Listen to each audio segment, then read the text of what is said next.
Hey, what do you say there, everybody? Mr. Seti here. Coming back at you. Week 15 in the NFL. Week 15! That means I got a lot of data to work with. 14 weeks in, 3 more to go. Going to give you a beautiful forecast for this week. If you were with me last week, you'll know that out of the 16 games, I gave you 13 spread winners. That's right, 13-3 in the 16 games. And by the way, it should have been 14-2. There was a severe backdoor as the Chiefs had to cover and the Fish backdoored them. That happens illogically, especially because they had a big lead in the second half. But officially 13-3, should have been 14-2.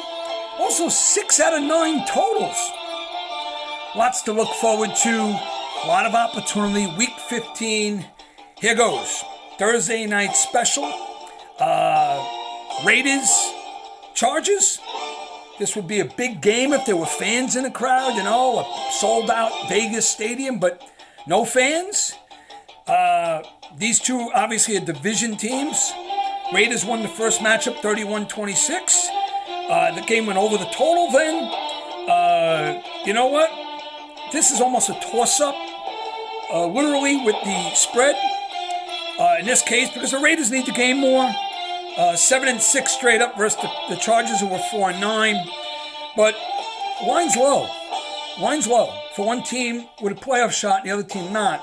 So I'm taking the points. I'm taking 3 with the hook or making it 4 with the Chargers. And this time I'm going under the posted total of 53. Under 53. Like I said, it's not the best game in the world to play, but it starts your NFL Week 15 tonight on Thursday.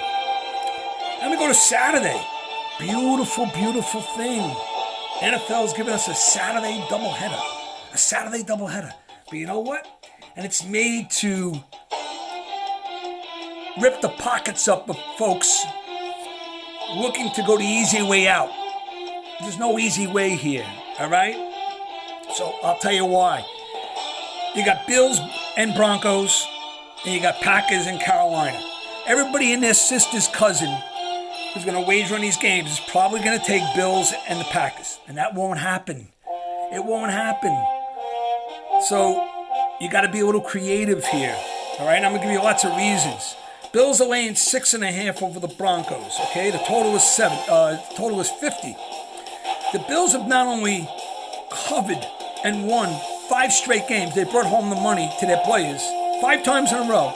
They should have won 7 straight. The only game they lost in the last 7 was the Hail Mary pass against them, the Cardinals. In this scenario, because they were just on national TV beating Pittsburgh, there's going to be too much Bills money going back on them. So I'm taking the Broncos with the points. I'm buying it up till 7. Taking the points. The fourth quarter game, Bills will probably escape a victory, but they won't cover. And I'm also going over the posted total because, in my opinion, with these two defenses, it's a very aggressive line of 50. So I'm going to go over the total. And that's the first game on Saturday. The second game, you got Carolina and Green Bay. We know Green Bay is the number 1 seed right now. Carolina, believe it or not, have now been 1-7 in their last 8 straight up. So you think they mailed in this season. They're only 4-9. They started well. So it appears that they threw in the towel. But you know what? Nationally televised. The Packers have covered too many games too. Again, too much money coming their way. They're going to give some back. So I like the dog in this game. I'm taking the 8.5, 9, 9.5 or 10, whatever you can make it. If you're making an aggressive play, you can move the line, take the 10, so it evens out. But I wouldn't be surprised if Carolina covers the game and all. It'll be another fourth quarter game. Even if the Green Bay Packers escape, they don't cover. So Broncos and Panthers on a special Saturday, especially since just about everybody in their sister's brother's cousin is going to take the Bills and Packers. Can you imagine the tease money that's going to be out there in those two teams too in one day? That's how gamblers work. Let's go to Sunday, right? A lot of action on Sunday. Let's start off with the Jags and Ravens. Jags are 1-12. but they've brought home the money 6 times. They're 6-7 versus the spread. That's why I like the Ravens. Ravens just escaped with a miracle win against Cleveland. All things considered, what happened that night, they could have lost. They won. They're going to win this game, and they're probably going to overwhelm the Jags. So I would lay the 13 and a half. They're only 7-6 versus the money. So they have identical spread records, but the Ravens are a winning team, and the Jags are going to be the number 2 pick in the draft. So I'm taking the Ravens, and if I'm going to go under and over, I'm going to go over the total. Okay? Seabags are playing at the Skins. This game's interesting because the Skins have won 4 straight, covering all 4. Seattle's played 5 straight unders. The Skins have held teams to 17 points or less in the last 4 games. They're at home. They're playing inspired football. The Seabags actually haven't been very good against good teams, especially teams with good defenses. Russell Wilson's been sacked probably the second most in the NFL. You can check it out. He's been sacked about 42 times this year. He doesn't perform as well when he has a lot of people in his face under pressure. He gets sacked. He takes a lot of sacks.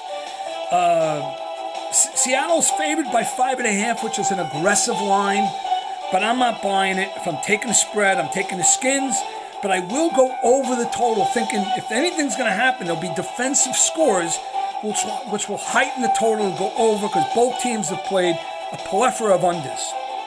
Bucks in Atlanta. I like the Bucks here. On the road, they have to establish their identity. They need 2 good games in a row, winning convincingly. It may happen now. I'm also going to go over the total. Atlanta's 6 of 7 under, 8 out of 10 under. The Bucks have the personnel. Atlanta's got speed at linebacker. But I just think that both these teams will score points. I like the Bucks a lot on the money line to escape with a victory. They're probably going to cover. The line's only 5.5. Believe it or not, they play 2 out of the last 3 weeks, so the same teams meet in week 17. Game means a lot more to the Bucks than it does Atlanta.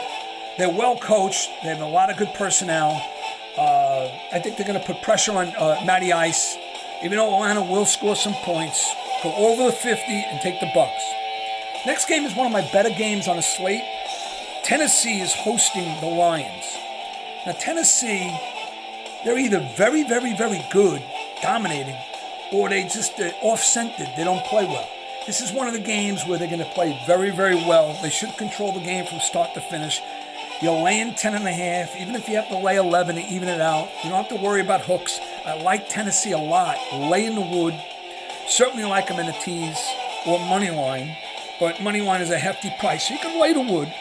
The Lions are 5-8 straight up, 1-5 at home, 4-3 on the road. So I'm confident the Lions aren't going to win this game. Not only do they not match up several areas of the league, matchups player for player, they can't stop the run. I don't think they'll score points offensively. So I like the Titans here, eat up a lot of clock, continue to run the ball. They're probably going to win somewhere in the area of 27-10, 27-6, like that. So I go under the total on a weak play, but I really like Tennessee to win convincingly in this game. Texans are playing Indianapolis. Now, these teams are in the same division. Colts won the first meet. Texans have played 4 or 5 under. Indianapolis has played 7 of 9 over. If I had to take the total, I would side with the over. But it's really not a strong play in terms of the total. And the spread, not one of the best games, but if you must, the Texans is just 4-9 versus the money. I would take them with 7.5 points here, especially because they lost their first meeting. Patriots Miami. This one really stinks in terms of the value that the Miami Dolphins offer. The line is a weak 2-point spread. Patriots won opening day 21-11, only 32 points.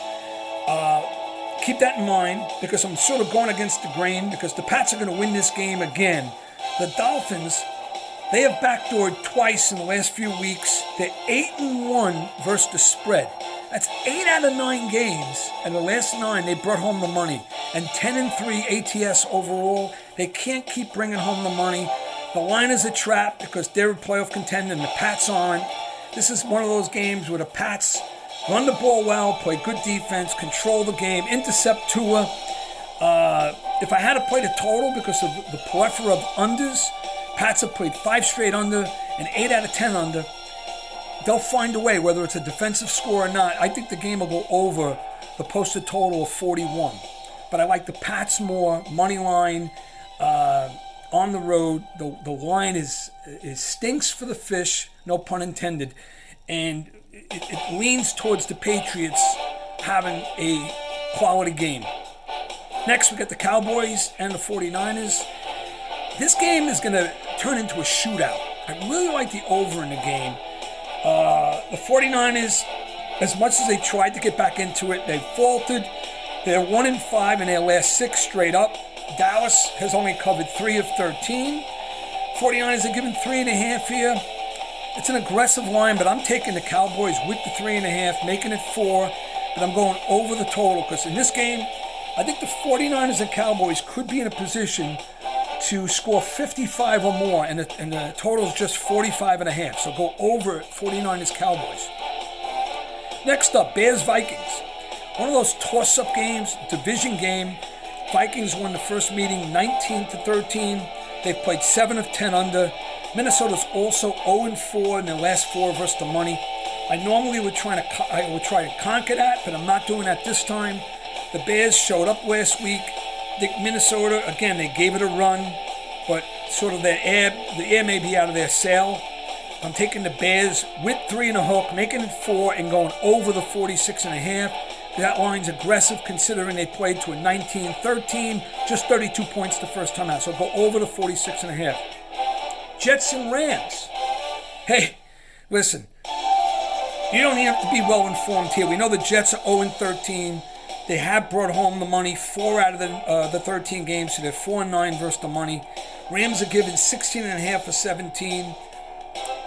I don't normally endorse laying the wood to an NFL team. And you know what? I would have liked it more if the Jets didn't lose by 37 last week. But it could happen again. Rams could just simply overwhelm them defensively. Rams are going to get on the board for 27 to 37 points. That would make me lean towards the over because the total is only 44.5. But the Rams have the capability of shutting them out. They have played too many unders this year. So if I had to, I would take the over. And in terms of laying the wood, I'm not going to say it's the best bet, but if I'm going to take the spread in this game, I'm going to take the Rams and lay in the points. Just matchups, personnel. There's no real lean on the Jets. They can't find their way out of a paper bag. 0-13, they brought home money 4 times, and last week they missed 3 field goals and just laid an egg in Seattle. Eagles are playing the Cardinals. Eagles very impressive last week, beating the Saints. They have the personnel. They played 6 of 7 under. Cardinals played a very impressive game at MetLife, beating the Giants. They're giving too many points here. I'm taking the Eagles with 6.5, making it 7. Don't want to lose by a hook. And I think the Eagles have a good shot of making this a late fourth quarter game and perhaps escaping with a victory. So take the points with the Eagles. In terms of the total, very weak, but there's a lean towards the over because the Eagles have played 6 of 7 under. All right? Chiefs, Saints. What a game. Mahomes on the road at New Orleans in the favorite. Look, Chiefs are 11-1. Saints are number 2 seed. But you know what? Chiefs are 0-5 in the last 5 versus the spread, which is extremely illogical for a team that's 11-1. They haven't covered in 5 weeks, but they've been backdoored a few times. Now they're not given 7, 8, 9, 10, 11. They're given 2.5. I'll take my money on Mahomes to win on the road and lay the 2. You don't have to. There's no need to lay 2.5. Buy it down to 2. In terms of the total, it's a wash. I wouldn't take it. I wouldn't even play it. It's 50.5. It's sort of right in the middle. It's where it should be. It's a non-play. Browns are playing the G-Men. Now, the G-Men laid an egg at home. They remain home. Browns were just very impressive on Monday night against a good defensive team. They scored a lot of points. I'm leaning towards the over in this game. The Giants have played 4 straight under the total. I think they'll be a little more offensive here. It's in terms of the spread, I'm taking the Browns because the game means a lot more to them. You may think, well, the Giants need to win, right? And Washington's playing earlier in the day. Yeah, the Giants need to win because if Washington does lose, then, the Giants could regain first place. But if you had to take the side, I'd leave it alone. I'll take the Browns on the money line. And if you have to take the side, you can take the G-Men with 4.5, depending on what happened earlier in the day. Okay? Browns money line and go over the total. Lastly, you got the Steelers at Bengals, Monday Night Football. First time around, division game. Pittsburgh won 36-10. It won't repeat itself again. The line's only at 40. No Joe Burrow. Bengals are home. Their season's over. The Steelers are in disarray. They've lost 2 straight after winning 11 straight. They'll win the game, but I'm taking the Bengals with the cover to entertain the Monday night audience. Plus, Cincinnati have played 4 straight under. I think they'll get on the board, maybe with a couple of scores. So if you're giving me 13, I'd rather take that number. So take the Bengals plus the points. Woo! And there you have it. Week 15.